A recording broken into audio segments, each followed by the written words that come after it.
ಎಲ್ರಿಗೂ ನಮಸ್ಕಾರ. ದಿನಾಂಕ 20 ಮಾರ್ಚ್ 2021 ಪ್ರಮುಖ ಪ್ರಚಲಿತ ವಿದ್ಯಮಾನಗಳನ್ನ ಈ ವಿಡಿಯೋದಲ್ಲಿ ನಾವು ಡಿಸ್ಕಸ್ ಮಾಡೋಣ. ನಿಯಮಗಳು ಎಂದಿನಂತೆ 25 ಪ್ರಶ್ನೆ ಕನ್ನಡ ಮತ್ತು ಇಂಗ್ಲಿಷಲ್ಲಿ ಇರ್ತವೆ. 10 ಸೆಕೆಂಡ್ ಕಾಲಾವಕಾಶ. ಸರಣಿ 23/2021. Telegram handles @SBK Kannada @Karnataka Police 1947. Revisions ಮಾಡೋಣ ನಿನ್ನೆ ಪ್ರಶ್ನೆಗಳದ್ದು. ಇದನ್ನ ನೀವು ಇನ್ಸ್ಟಾಗ್ರಾಮ್ ಅಲ್ಲಿ ಫಾಲೋ ಮಾಡಿ. ಪ್ರತಿದಿನ ರಾತ್ರಿ 8 ಗಂಟೆಗೆ ಅಲ್ಲಿ ಅಪ್ಲೋಡ್ ಮಾಡ್ತೀನಿ. ಆ ದಿನದ ಪ್ರಮುಖವಾದ ಪ್ರಚಲಿತ ವಿದ್ಯಮಾನಗಳ 10 ಪ್ರಶ್ನೆಗಳ ಒಂದು ಸರಣಿಯನ್ನು ಅಲ್ಲಿ ಅಪ್ಲೋಡ್ ಮಾಡ್ತೀನಿ, ಫಾಲೋ ಮಾಡ್ಬೋದು. ಇತ್ತೀಚೆಗೆ ಯಾವ ದೇಶದ ವಿಜ್ಞಾನಿಗಳು ಮೊದಲ ಬಾರಿಗೆ ದೂರದರ್ಶಕವನ್ನ ನೀರೊಳಗೆ ಹಾಕಿ ಕಂಡುಹಿಡಿದಿರ್ತಾರೆ ಅಂತ? ಸೊ ರಷ್ಯಾ ದೇಶ. ಏಷ್ಯನ್ ಬಾಕ್ಸಿಂಗ್ ಚಾಂಪಿಯನ್ಶಿಪ್ 2021 ಆಯೋಜನೆ ಮಾಡುವಂತ ದೇಶ ಭಾರತ. ಟೈಮ್ಸ್ ನಿಯತಕಾಲಿಕೆ ಮುಖಪುಟದಲ್ಲಿ ಸ್ಥಾನ ಪಡೆದಂತ ಮೊದಲ ಮಂಗಳಮುಖಿ ಅಥವಾ ಟ್ರಾನ್ಸ್ಜೆಂಡರ್ ವ್ಯಕ್ತಿ ಏಲಿಯಟ್ ಪುಟ್ ಅಂತ. ರಾಷ್ಟ್ರೀಯ ಭದ್ರತಾ ಸಿಬ್ಬಂದಿಯ ಮಹಾನಿರ್ದೇಶಕರು ಗಣಪತಿಯವರು. ಇತ್ತೀಚೆಗೆ ಪ್ರಧಾನಿ ನರೇಂದ್ರ ಮೋದಿಯವರ ಮುಖ್ಯ ಸಲಹೆಗಾರರಾಗಿದ್ದು ವೈಯಕ್ತಿಕ ಕಾರಣಗಳಿಂದ ರಾಜೀನಾಮೆಯನ್ನು ಕೊಟ್ಟಂತವರು PK ಸಿನ್ಹಾ. ಇತ್ತೀಚೆಗೆ ಭಾರತೀಯ reserve bank SBI state bank of ಇಂಡಿಯಾಗೆ 2 ಕೋಟಿ ರೂಪಾಯಿಗಳ ದಂಡವನ್ನು ವಿಧಿಸಿರ್ತದೆ. ಇತ್ತೀಚೆಗೆ ಸಿಪ್ರಿ ಅವರು ಬಿಡುಗಡೆ ಮಾಡಿರ್ತಕ್ಕಂಥ ವರದಿ ಪ್ರಕಾರ ಭಾರತದ ಶಸ್ತ್ರ ಆಮದನ ಮಾಡಿಕೊಳ್ಳತಕ್ಕಂಥ ಒಂದು ಪ್ರಮಾಣ ಕೆಲವು ವರ್ಷಗಳಿಂದ 33% ಇಳಿಕೆ ಆಗಿರ್ತದೆ. ಸೊ ಭಾರತದ ಉತ್ತರ ಪ್ರದೇಶ ರಾಜ್ಯದಲ್ಲಿ ವನವಾಸಿ ಸಮಾಗಮ ಅನ್ನೋ ಒಂದು ನೂತನ ಕಾರ್ಯಕ್ರಮವನ್ನು ಆಯೋಜಿಸಲಾಗಿತ್ತು. ಇತ್ತೀಚೆಗೆ ಬಿಡುಗಡೆಯಾದಂತಹ ವಿಶ್ವ ವಾಯು ಗುಣಮಟ್ಟ ವರದಿ ಪ್ರಕಾರ ವಿಶ್ವದ ಅತ್ಯಂತ ಕಲುಷಿತ ರಾಜಧಾನಿ ಅಂತ ದೆಹಲಿಯನ್ನು ಕರೆಯಲಾಗಿದೆ. ಇತ್ತೀಚೆಗೆ ಸ್ಥಳೀಯ ಉತ್ಪನ್ನಗಳ ವಿಶೇಷ ಪ್ರದರ್ಶನವಾದ ಮೈ ಆನ್ 2021 ಅನ್ನ ಮಣಿಪುರದ ಮುಖ್ಯಮಂತ್ರಿಗಳು ಅನಾವರಣ ಮಾಡಿರ್ತಾರೆ. ಇಷ್ಟು ನೆನ್ನೆಯ ವಿಡಿಯೋದಲ್ಲಿರ್ತಕ್ಕಂಥ ಮಾಹಿತಿಗಳು. ಕೆಲವೊಂದಕ್ಕೆ ಎಕ್ಸ್ಪ್ಲನೇಷನ್ಸ್ ಕೊಟ್ಟಿದ್ದೀನಿ, ನೆನ್ನೆ ವಿಡಿಯೋನ ಫಾಲೋ ಮಾಡಿ. ಇವತ್ತಿನ ಪ್ರಶ್ನೋತ್ತರಗಳನ್ನು ಶುರು ಮಾಡೋದಕ್ಕೂ ಮುಂಚೆ ದಿನಾಂಕ 20ರ ಒಂದು ವಿಶೇಷ ಸಂಚಿಕೆಯನ್ನು ನೋಡಬೇಡ. ಅಂತಾರಾಷ್ಟ್ರೀಯ ಸಂತೋಷ ದಿನ. ಸೊ ಇಂಟರ್ನ್ಯಾಷನಲ್ ಹ್ಯಾಪಿನೆಸ್ ಡೇ ಇವತ್ತು ಮಾರ್ಚ್ 20ರಂದು. ಅದ್ರ ಬಗ್ಗೆ ಕೆಲವೊಂದಿಷ್ಟು ಮಾಹಿತಿಗಳನ್ನು ನಿಮಗೆ ತಿಳಿಸ್ತಿದ್ದೀನಿ. ಥೀಮ್ ಮೊದಲನೇದಾಗಿ ಗೊತ್ತಿರಬೇಕು, happiness for all for ever ಅನ್ನೋದು 2021ರ ಅಂತಾರಾಷ್ಟ್ರೀಯ ಸಂತೋಷ ದಿನದ ಧ್ಯೇಯವಾಕ್ಯ. ವಿಶ್ವಸಂಸ್ಥೆಯು ಪ್ರಪಂಚಾದ್ಯಂತ ಜನರ ಜೀವನದಲ್ಲಿ ಸಂತೋಷ ಮಹತ್ವವನ್ನು ಗುರುತಿಸೋದಕ್ಕೋಸ್ಕರ ಮಾರ್ಚ್ 20ರಂದು ಈ ದಿನವನ್ನು ಆಚರಣೆ ಮಾಡ್ತಾ ಇದ್ದಾರೆ. ಪ್ರತಿಯೊಬ್ಬ ವ್ಯಕ್ತಿಯು ತಮ್ಮ ವಯಸ್ಸು, ವರ್ಗ, ಜಾತಿ ಅಥವಾ ಯಾವುದೇ ಮಾನದಂಡಗಳನ್ನು ಲೆಕ್ಕಿಸದೆ ತಮ್ಮ ಜೀವನದಲ್ಲಿ ಸಂತೋಷವಾಗಿರಬೇಕು ಅನ್ನೋದೇ ಈ ದಿನದ ಪ್ರಮುಖವಾದ ಉದ್ದೇಶವಾಗಿರ್ತದೆ. ಈ ದಿನವನ್ನು ಮೊಟ್ಟ ಮೊದಲನೇ ಬಾರಿಗೆ 2013ರಲ್ಲಿ ಆಚರಣೆ ಮಾಡಿದ್ರು. 2015ರಲ್ಲಿ ವಿಶ್ವಸಂಸ್ಥೆಯ 17 ಸುಸ್ಥಿರ ಗುರಿಗಳನ್ನು ಪ್ರಾರಂಭ ಮಾಡ್ತು. ಅದರಲ್ಲಿ ಬಡತನವನ್ನು ಕೊನೆಗೊಳಿಸೋದು, ಅಸಮಾನತೆಯನ್ನು ಕಡಿಮೆ ಮಾಡೋದು ಮತ್ತು ನಮ್ಮ ಗ್ರಹಗಳನ್ನು ರಕ್ಷಣೆ ಮಾಡೋದು ಪ್ರಮುಖವಾದಂಥ ಉದ್ದೇಶವಾಯಿತು. ಆ ಸಂದರ್ಭದಲ್ಲಿ ಇದು ಚಾಲ್ತಿಗೆ ಬಂತು ಅಂತ ಹೇಳ್ಬೋದು, ಇನ್ನಷ್ಟು ಒಂದು ಹೆಸರನ್ನು ಪಡೆದುಕೊಳ್ತು ಅಂತ ಹೇಳ್ಬೋದು. ಬಟ್ 2013ರಿಂದಾನೇ ಈ ಒಂದು ಅಂತಾರಾಷ್ಟ್ರೀಯ ಸಂತೋಷ ದಿನವನ್ನು ಆಚರಣೆ ಮಾಡ್ತಿದ್ದೀವಿ ಅನ್ನೋದು ನಿಮ್ಗೆ ಗೊತ್ತಿರಬೇಕಾಗತ್ತೆ. ಈ ವರ್ಷದ ಥೀಮು ನಿಮ್ಗೆ ಗೊತ್ತಿರಬೇಕಾಗತ್ತೆ. ಈ ದಿನ ಇನ್ನೂ 2 ಆಚರಣೆಗಳನ್ನ ಮಾಡ್ತಾರೆ. ವರ್ಲ್ಡ್ ಸ್ಪ್ಯಾರೋ ಡೇ ಅಂತ ಒಂದು ಮತ್ತು ವರ್ಲ್ಡ್ ಸ್ಟೋರಿ ಟೆಲ್ಲಿಂಗ್ ಡೇ ಅಂತ ಒಂದು. ಅವೆರಡರ ಬಗ್ಗೆ ನಿಮಗೆ ಡೀಟೇಲ್ಸ್ ಅನ್ನ ನಾನು ಇಲ್ಲಿ ಕೊಟ್ಟಿಲ್ಲ, ಟೆಲಿಗ್ರಾಮ್ ಅಲ್ಲಿ ಆರ್ಟಿಕಲ್ಸ್ ಹಾಕಿರ್ತೀನಿ, ಹೋಗಿ ನೋಡಿ. ಇನ್ನು ಇದ್ರ ಬಗ್ಗೆ ಮಾತಾಡ್ತಿದೀವಿ ಅಂದಮೇಲೆ ಇತ್ತೀಚೆಗೆ ವಿಶ್ವ ಸಂತೋಷ ದಿನ ವರ್ಲ್ಡ್ ಹ್ಯಾಪಿನೆಸ್ ಇಂಡೆಕ್ಸ್ ರಿಲೀಸ್ ಆಗಿತ್ತು. ಅದರಲ್ಲಿ ಅಗ್ರಸ್ಥಾನದಲ್ಲಿ ಫಿನ್ಲ್ಯಾಂಡ್ ದೇಶ ಕಂಡು ಬಂದಿದೆ ಮತ್ತು ಭಾರತ 144ನೇ ಸ್ಥಾನವನ್ನು ಪಡ್ಕೊಂಡಿದೆ. ಜೊತೆಗೆ ನಮ್ಮ ಭಾರತದಲ್ಲೂ ಕೂಡ ಇಂಡಿಯಾ ಹ್ಯಾಪಿನೆಸ್ ರಿಪೋರ್ಟ್ ಇತ್ತೀಚೆಗೆ ಬಿಡುಗಡೆ ಮಾಡಲಾಗಿತ್ತು. ಮೊಟ್ಟ ಮೊದಲನೆಯ ವಾರ್ಷಿಕ ಭಾರತದ ಸಂತೋಷ ಸುದ್ದಿ ರಿಪೋರ್ಟ್ ಅಂತ ಹೇಳಿ ಭಾರತದಲ್ಲೂ ಕೂಡ ಈ ವರ್ಷ ಬಿಡುಗಡೆ ಮಾಡಿದ್ರು. ಮೊಟ್ಟ ಮೊದಲನೆಯ ವಾರ್ಷಿಕ ಒಂದು ರಿಪೋರ್ಟ್ ಇದಾಗಿರ್ತದೆ. ಅದರಲ್ಲಿ ಮಿಜೋರಾಂ ರಾಜ್ಯ ಅಗ್ರಸ್ಥಾನದಲ್ಲಿದ್ದರೆ ಪಂಜಾಬ್ 2, ಅಂಡಮಾನ್ ಮತ್ತು ನಿಕೋಬಾರ್ ಕೇಂದ್ರಾಡಳಿತ ಪ್ರದೇಶ 3ನೇ ಸ್ಥಾನದಲ್ಲಿ ಕಂಡು ಬಂದಿವೆ. ವಿಶ್ವಸಂಸ್ಥೆ ಬಗ್ಗೆ ಹೆಚ್ಚು ಮಾತಾಡಿರೋದ್ರಿಂದ ವಿಶ್ವಸಂಸ್ಥೆ ಬಗ್ಗೆ ಕೆಲವೊಂದಿಷ್ಟು ಡೀಟೇಲ್ಸ್. 2024 ಅಕ್ಟೋಬರ್ 1945ರಂದು ಇದು ಸ್ಥಾಪನೆಯಾಗಿದೆ. ಅಮೆರಿಕಾದ ನ್ಯೂಯಾರ್ಕ್ ಅಲ್ಲಿ ಕೇಂದ್ರ ಕಚೇರಿ ಇದೆ. ಪೋರ್ಚುಗಲ್ ದೇಶದ ಆಂಟೋನಿಯೋ ಗುಟೆರಸ್ ಇದರ ಪ್ರಸ್ತುತ ಹೆಡ್ ಆಗಿರ್ತಾರೆ. 193 ಸದಸ್ಯ ರಾಷ್ಟ್ರಗಳನ್ನ ವಿಶ್ವಸಂಸ್ಥೆ ಹೊಂದಿರುತ್ತೆ. ಸೊ ಇವಾಗ ಇಂದಿನ ಪ್ರಚಲಿತ ವಿದ್ಯಮಾನಗಳ ಕಡೆ ಗಮನ ಕೊಡೋಣ. ಜಾಗತಿಕ ಮರುಬಳಕೆ ದಿನಾಂಕವನ್ನು ಯಾವಾಗ ಆಚರಿಸುತ್ತಾರೆ? When is global recycling day celebrated? ಜಾಗತಿಕ ಮರುಬಳಕೆ ದಿನ ಸರಿಯಾದಂಥ ಉತ್ತರ 18 ಮಾರ್ಚ್ ಪ್ರತಿ ವರ್ಷ.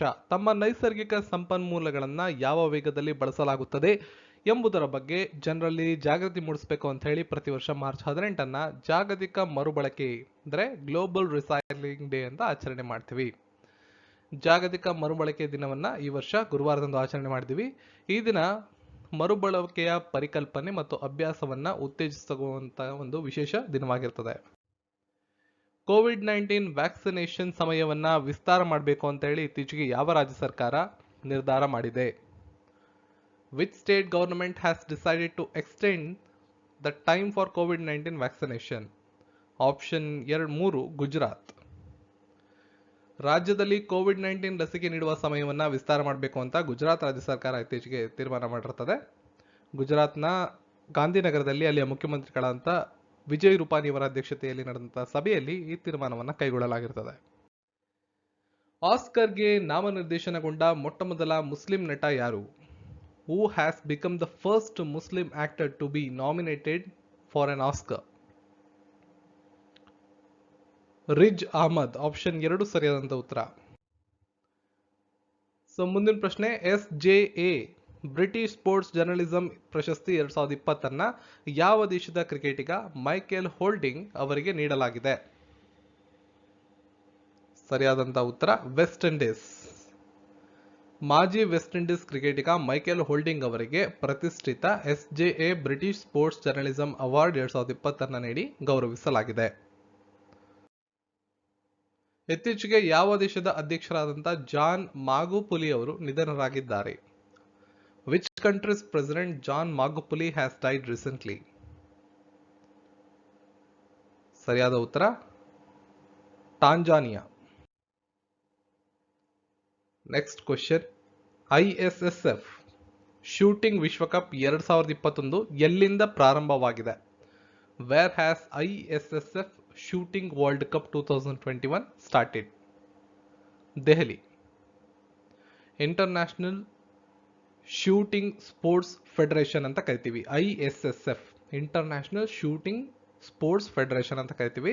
ಈ ಒಂದು ವಿಶ್ವಕಪ್ ಮಾರ್ಚ್ 18ರಿಂದ ದೆಹಲಿಯಲ್ಲಿ ಪ್ರಾರಂಭವಾಗಿರ್ತದೆ.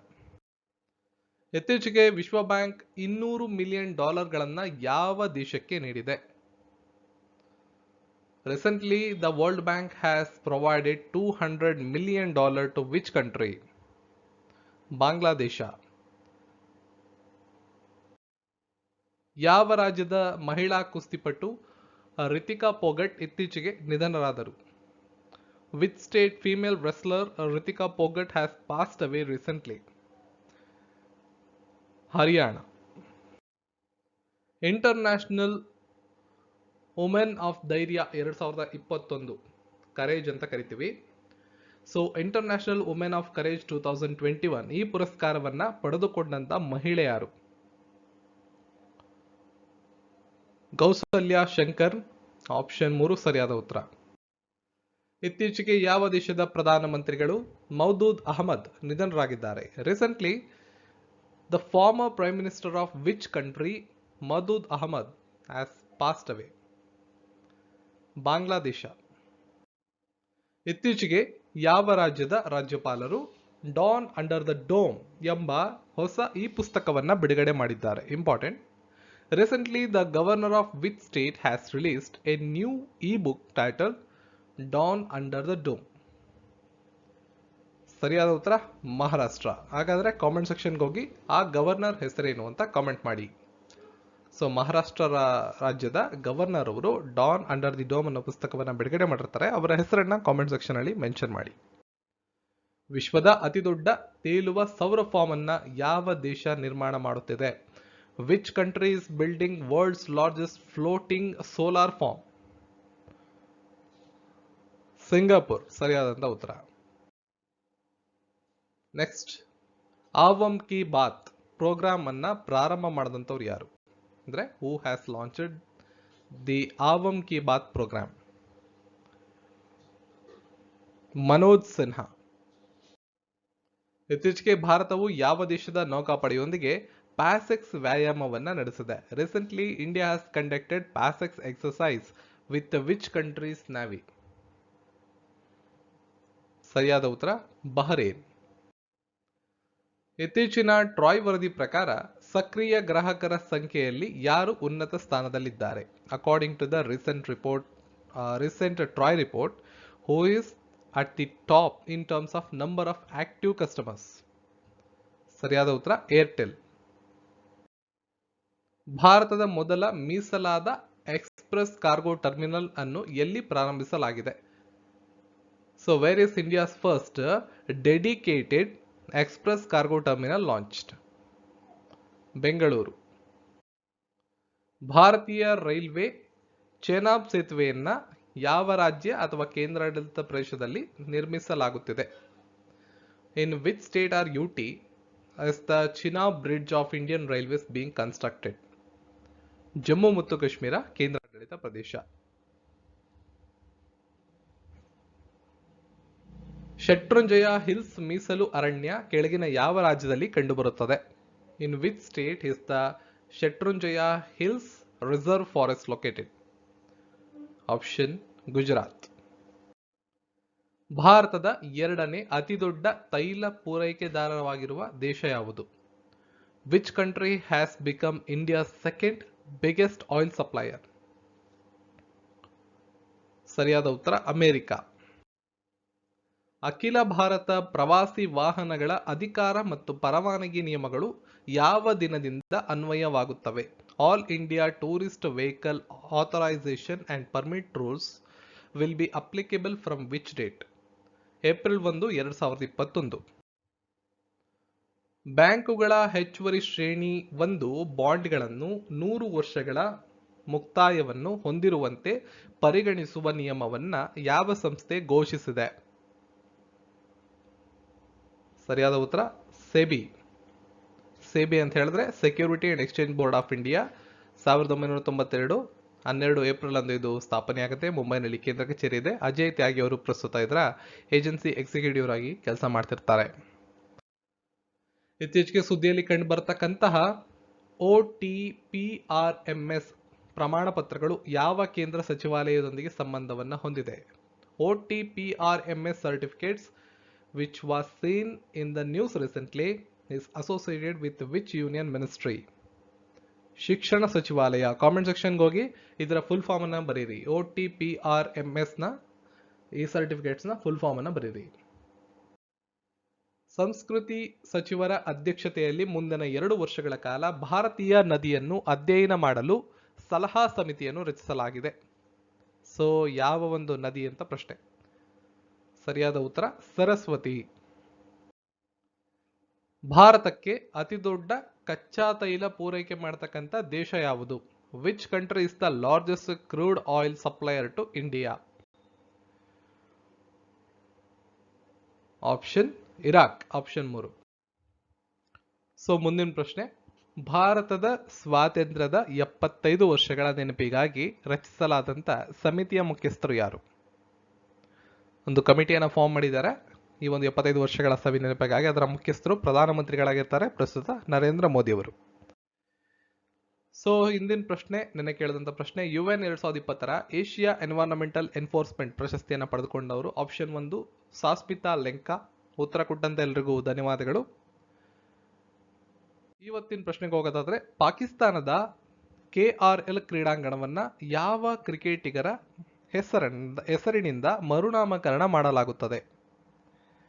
ಪಾಕಿಸ್ತಾನದ KRL ಕ್ರೀಡಾಂಗಣವನ್ನು ಯಾವ ಕ್ರಿಕೆಟಿಗರ ಹೆಸರಿನಿಂದ ಮರುನಾಮಕರಣ ಮಾಡಲಾಗಿದೆ? ಶಾಹಿದ್ ಅಫ್ರಿದಿ, ಶೋಯಬ್ ಅಖ್ತರ್, ಶೋಯಬ್ ಮಲಿಕ್, ವಾಸಿಂ ಅಕ್ರಮ್. ಉತ್ತರವನ್ನ ಈ ವಿಡಿಯೋದ ಕಾಮೆಂಟ್ ಸೆಕ್ಷನ್ ಒಳಗೆ ಕಾಮೆಂಟ್ ಮಾಡಬಹುದು. ಈ ವಿಡಿಯೋನ ಲೈಕ್ ಮಾಡಿ, ಚಾನಲ್ನ ಸಬ್ಸ್ಕ್ರೈಬ್ ಮಾಡ್ಕೊಳ್ಳಿ, ಬೆಲ್ ಐಕನ್ನ ಕ್ಲಿಕ್ ಮಾಡಿ ಆಲ್ ಅಂತ ಸೆಲೆಕ್ಟ್ ಮಾಡಿ. ಈ ವಿಡಿಯೋನ ಫೇಸ್ಬುಕ್ ಮತ್ತು ವಾಟ್ಸಪ್ ಗ್ರೂಪ್ಗಳಲ್ಲಿ ಶೇರ್ ಮಾಡಿ. ಸೋಷಿಯಲ್ ಮೀಡಿಯಾ ಹ್ಯಾಂಡಲ್ಸ್ ಡಿಸ್ಕ್ರಿಪ್ಷನ್ ಇದೆ, ಫಾಲೋ ಮಾಡಿ. ಸಿಗೋಣ ಮತ್ತೊಂದು ವಿಡಿಯೋ. ಎಲ್ರಿಗೂ ಧನ್ಯವಾದಗಳು.